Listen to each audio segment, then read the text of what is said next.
네, 아까 이제 세 분의 피해 가족분들 이야기를 들었었는데요. 만약 사실 되게 궁금해요. 우리 사무관님은 그 말씀 들으면서 무슨 생각을 하셨을까? 그리고 이제 과장님이 여기 계셨으면 무슨 생각이 들었을까? 국장님이 계셨으면 무슨 생각이 들었을까? 장관님이 계셨으면 무슨 생각이 들었을까라는 생각이 들었고, 아까 이제 어떤 분은 그런 거 다 대응할 여건이 안 된다라는 지적을 하셨는데, 아마 세상이 다 그런 거다 또 이런 생각을 하실 분도 계실 것이고, 오해다, 몰랐다. 근데 이제 역으로 이 자리에 이러면 장관님, 국장님, 과장님이 앉아서 오늘 어떻게 끝장 밤을 새서라도 한번 해결해 보자라고 해서 필요한데 전화해서 팩트 체크하고 뭐 물론 다 해결할 수는 없겠죠. 근데 상당 부분 해결될 수 있을 것 같거든요. 그러니까 해결된다기보다는 앞으로는 적어도 재발 방지가 안 되게끔은 될 수 있을 것 같거든요. 그게 저는 20년 동안 이 기본 계획 논의하는 시간, 뭐 수립하는 시간, 페이퍼워크하는 시간을 거의 몇 퍼센트도 안 되는 시간만 투여를 해도 그보다 훨씬 많은 일을 할 수 있는 게 아닌가라는 생각이 드는데 왜 안 될까? 이게 이상적인가? 아니면 그럼 도대체 현실적인 건 뭔가? 이런 고민이 듭니다. 그리고 사실 솔직해져야 하잖아요. 저도 이런 계획이 있는지 몰랐어요. 세월호 전까지는. 그리고 뭐라도 잡아보자라고 해서 뒤져보니까 이제 이런 계획이 있더라고요. 그래서 이제 이런 계획이 있었구나. 근데 뭐 아무도 몰랐네. 뭐 안전을 생각하는 사람도 대부분 몰랐던 것 같고. 그리고 나중에 이제 처음에는 그래도 뭐라도 잡아보려고 했는데 뭐 비슷한 계획들이 보니까 이제 비슷비슷하더라고요. 그리고 이제 뭐 말은 점점 세련돼지고 멋있어지는데 뭔가 근데 되게 신기한 건 그런 거예요. 다른 아까 이제 뭐 여러 가지 기본 계획이 있다라고 말씀하셨지만 교수님께서 다른 기본 계획에서는 볼 수 없는 게 있더라고요. 앞에 굉장히 신랄한 평가를 써놨어요. 이 기본 계획 같은 게 특히 3차 때인가 거의 뭐 웬만한 사람이 평가할 수 있는 걸 다 써놨던데 그게 이제 뒤에 계획이랑 따로 노는 거죠.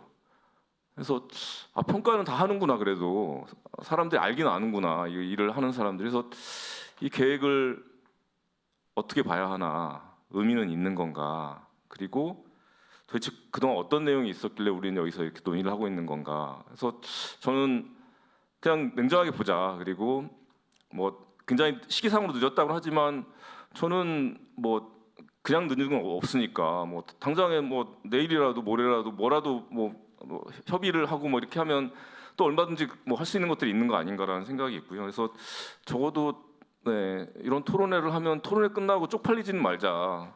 누가 됐건 뭐 이런 생각을 들었습니다. 자료집 저는 63페이지부터인데요. 사실 이것도 사실 되게 궁금해요. 그러니까 이게 이제 이태원 참사법 최근에 이제 통과된 특별법의 피해자 권리 조항입니다.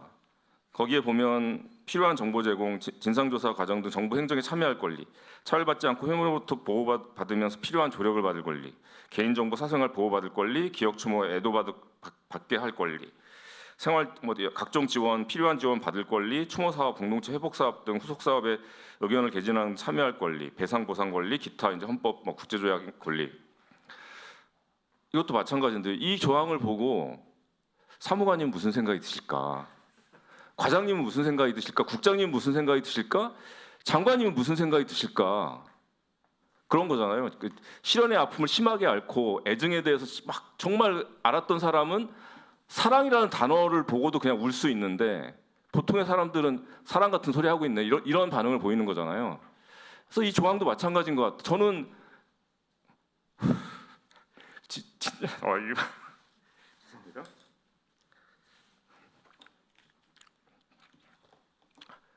울었어요. 이 조항들을 보고 지난 10년 동안 우리가 그렇게 얘기해왔던 것들인데 이게 법률로 된 거예요. 죄송합니다. 그래서 정말 이게 가능하구나. 법률의 규정에 이렇게 들어가는 게 가능하구나 라는 생각이 들었고 이제 이거를 이제 만들었으니 이거를 이제 구체화시키면 된다. 사무관님이 조금만 신경 쓰면 구체화될 수 있다 라는 생각이 들었습니다. 그래서 그럼 도대체 이 피해자 권리는 뭐냐라고 했을 때 재난의 맥락에서 다소의 구체성을 가미한 재난 피해자의 헌법상의 기본권인 거예요. 그리고 이 다른 느낌, 다른 언어, 다른 시각 다를 수밖에 없어요. 장관이 바라보는 이 조항과 제가 바라보는 조항과 피해자분들이 바라보는 조항은 다를 수 없는데 그게 그러면 결코 넘지 못할 선이냐? 아니라고 생각하거든요. 얼마든지 그 간극을 좁힐 수 있다.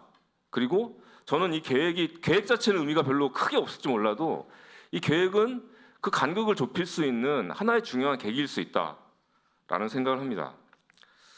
그래서 뭐 이제 인권의 관점, 뭐 피해자의 권리가 재난 대응이 시작과 끝이다. 이 말도 이제 뭐 뻔한 얘기인 것 같다라고 누구는 생각하겠지만 누구한테는 정말 너무나 중요한 얘기인 거죠. 그래서 결국은 재난의 전 과정에서 예방이 됐건 대응이 됐건 후속 활동이 됐건 피해자들이 필요한 게 뭔지, 필요한 정보가 뭔지, 의사결정 과정에서는 얼마나 참여할 수 있는지 이런 부분들에 대한 내용이 제대로만 되어 있다라면 사실은 어떤 초반에 있어서의 대부분 참사에 있어서 신뢰의 붕괴를 어느 정도는 적어도 막을 수 있고, 적어도 갈등과 혐오와 어떤 적대적인 관계들이 형성되고 하는 것들을 굉장히 완화시키면서 사회적인 비용 줄이고 어떤 참사를 극복하는 과정에 대해서 굉장히 많은 것들을 할 수 있는 게 아니냐. 그래서 오히려 이 기본 계획에서 어떻게 접근하느냐에서 그런 얘기들을 충분히 할 수 있는 공간이지 않나라는 생각이 드는 거고요. 그래서 기본 계획 근거는 당연히 이제 재난안전기본법도 있지만 헌법도 있는 거고, 헌법에 아까도 이제 뭐 재난의 맥락에서 규정된 헌법이라고 말씀드렸지만 이 헌법 규정을 어떻게 구체화시킬 거냐라는 논의가 충분히 가능한 것이고, 국제인권 규범 같은 경우도 사실은 이제 저희가 이제 뭐 그 부분적으로 이렇게 소개되긴 했지만 자세히 들여다보면 정말 유용한 자료들이 많이 있거든요. 그래서 소위 뭐 IASC 그 기관간 무슨 상임이라는 데서 나온 여러 가지 가이드라인이 있고, 국제적십자사 연맹에서 나온 각종 체크리스트가 있고, 이것만 놓고 봐도 사실은 웬만한 어떤 것들이 점검이 될 수 있는 이런 구조라는 거죠. 법률만 하더라도 그냥 일반법으로 가면, 행정절차법 가면 의무 조항이에요. 행정 과정에서 행정청은 국민의 의견을 적극적으로 청취하고 이를 반영하도록 노력해야 할 의무가 있어요. 국민에게 다양한 참여 방법과 협력의 기회를 제공하도록 노력해야 할 의무가 있고, 그 구체적인 참여 방법을 공표해야 할 의무가 있어요. 그래서 근거 규정이 없었던 게 아니에요. 이 규정만을 가지고도 재난 과정에서 아까 피해자분들이 얘기했던 그 모든 과정에서의 어떤 정보 공개라든지 알 권리 보장이라든지 얼마든지 가능하다. 법적인 근거도 있고 헌법적인 근거도 있었다라는 말씀을 드릴 수 있을 것 같고, 근데 이제 조금만 신경을 쓰면 그런 게 있어요. 예를 들면 재난관리 기준이라는 게 있습니다. 이것도 이제 사실은 법률보다는 낫지만 사실은 일반적인 어떤 그런 뭔가 이렇게 계획을 세우고 할 때 참고하는 건데, 여기는 기존에 논의됐던 피해자의 권리, 뭐 수요자 중심 아무것도 없어요. 왜냐하면 법률이 아니고 뭔가 이렇게 좀 방치되어 있는 이런 규정들이나 기준들이 너무나 많더라는 거예요. 그래서 저는 인권위 가이드라인, 뭐 국제 기준, 사참위 권고, 그리고 이제 뭐 행안부가 그동안 쌓아왔던 이런 기본 계획을 수립하면서 가져왔던 어떤 문제의식, 그리고 최근에 보면 그동안의 연구 동향을 보면 세월호 이전에는 확실히 그 공급자 중심, 하드웨어 중심이었던 거 분명한 것 같고요. 근데 이제 국책연구소에서도 적어도 세월호 이후에는 인권의 관점으로 접근하지는 않지만 수요자 중심의 접근이라는 것은 채택을 하기 시작을 했고, 그래서 최근에 나온 보고서들 같은 경우는 인권의 언어는 아니지만 구체적인 항목이나 이런 부분에 있어서는 거의 맞닿아 있는 부분들이 너무 많은 거예요. 그래서 제 이제 발제문에 표를 그냥 갖다 붙인 것들이 있고, 최근 이제 국책연구소에서 나온 보고서에서 표를 그냥 갖다 붙인 것들이 있는데, 이런 거 같은 경우는 저는 굉장히 소중한 자료다. 그래서 당장 이 연구하신 분들 부르고 사무관님, 과장님 같이 해가지고 이 기본계획 어떻게 반영할 건가 같이 논의하면 되는 거 아니냐라는 생각을 가지고 있습니다. 그래서 뭐 그동안의 계획들을 보면 아까도 말씀드렸지만 대동소이합니다. 대동소이하고 좀 가장 발전된 거는 정말 신기한 거는 법률에 아무런 근거가 없는데 대통령이 한 말씀 뭐 이거 제대로 해야 돼 하니까 이제 갑자기 국가안전 시스템 개편 종합 대책이라는 게 나왔어요. 근데 이제 여기에 보면 그동안 안전 대책과 관련된 언어가 가장 세련되고 가장 종합적인 언어로 되어 있습니다. 법적인 근거가 없는 계획입니다. 제가 알기로는. 그래서 여기에 보면 이제 원스톱 계속 뭐 사실 원스톱 얘기는 10년, 20년 전부터 나왔던 얘기긴 한데 어쨌거나 피해 지원 원스톱 뭐 이런 부분들까지 해서 저는 뭔가 그래도 흐름은 있다. 조금은 더 나아가고 있는 것이 있고 그 부분들을 잘 모아내면 좋겠다라는 말씀을 드리고 싶었고요. 수립 과정에서 아까도 이제 여러분이 강조를 하셨지만 저희가 이제 4차 때도 비슷한 말씀을 드렸었던 것 같은데 시민사회 피해자의 참여가 절대적이다. 사실 아까 이제 뭐 준비한 데 말씀을 드렸지만 세 분의 이야기만 좀 그걸 체계화시키고 좀 일반화시키고 정리를 잘 하면 굉장히 큰 뭔가 이렇게 정보와 자산이 될 수 있거든요. 계획을 수립하는 사람 입장에서는. 그래서 그런 접근이 굉장히 필요하다는 말씀을 드리고 싶고, 그리고 사실은 그 제 발제문 중간에 보시면 아시겠지만 4차 기본계획 때도 어떻게 해가지고 인권과 관련된 내용을 집어넣었어요. 근데 나중에 그래서 어떻게 되고 있냐고 여쭤보니까 그거 너네가 억지로 집어넣은 거 아니냐. 그래서 담당 부처도 없고 부서도 없기 때문에 그 내용은 전혀 쓸모없는 내용이다. 그래서 이번에는 뭘 반영하더라도 반드시 담당 부처와 부서를 명확히 해야겠다라는 생각이 들었고, 그래서 담당 부서와 부처를 좀 명확히 하면서 이 작업이 이루어졌으면 좋겠고, 여기 뭐 굵은 글씨로 써놨지만 뭐 인권에 기초한 접근, 피해자 권리 규정, 규정 구성 내용을 어떻게 구성할 거냐를 놓고 담당 부처, 부서 관계자들, 피해자 단체, 인권위, 시민사회 관련 전문가들의 충분한 협의와 자문이 이루어지면 좋겠다. 6월에 꼭 6월에 그걸 발표할 필요는 없잖아요. 뭐 오히려 더 중요할 수 있는 국가인권정책 기본계획은 뭐 2년 3년 이렇게 늦게도 발표하는데 뭐 꼭 올해 뭐 발표할, 그러니까 꼭 6월에 발표할 의미도 없는 것 같고, 저는 이 협의 과정이 반드시 필요하다.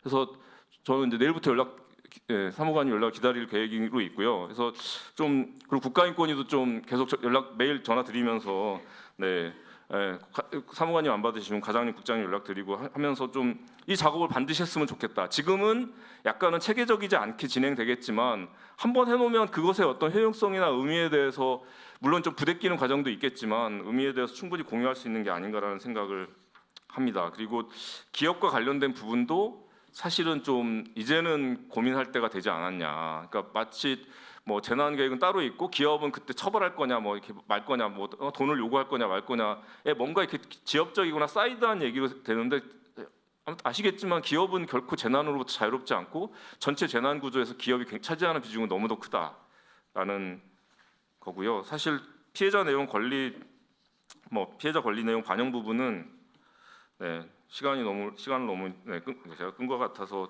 그냥 보시면 되겠습니다. 내용은 단순합니다. 사실은 사참위 권고와 국가인권위 가이드라인을 합쳐놓고 그랬을 때 어떤 것들이 필요할 거냐라는 얘기를 하고 있습니다. 그래서 마지막으로 해서 저는 결과적으로 딱 이걸 하는 게 기본 계획이고 피해자 중심의 접근이다라는 생각을 하는데요. 마지막에 보시면 재난 피해자의 권리 보장이라는 것은 피해자들은 극단적이고 다중적인 취약성에 노출되어 있고 피해자 간의 관계 형성에도 어려움을 겪고 있습니다. 그래서 피해자 다움을 강요받기도 하고 중립성의 이름으로 문제 해결로부터 배제될 수 있고 힘의 우위를 누리는 가해자나 책임자 집단의 책임 회피에 직면하게 되는 것이 객관적인 그냥 상황인데, 거기서 이제 여러 가지 권리들과 관련해서 법제, 그게 아니더라도 세부적인 가이드라인 구체적으로 마련해야 하고, 이를 이행하기 위해서 정부 등의 주체가 인권에 기초한 접근, 피해자 중심의 접근, 인도적 원칙에 입각한 효과적인 뭔가 스스로의 임무를 수행하고 여러 분야에서의 어떤 긴밀하고 유기적인 연결되고 소통되어야 하고, 그것이 재난 전 과정에서 이루어져야 한다. 다양한 수단을 통해서. 그래서 이 내용을 조금만 구체화시키는 것이 저는 기본 계획이라고 생각이 들고요. 진짜 많이 저 농담같이 말씀을 드렸지만 6월에 할 필요 없다.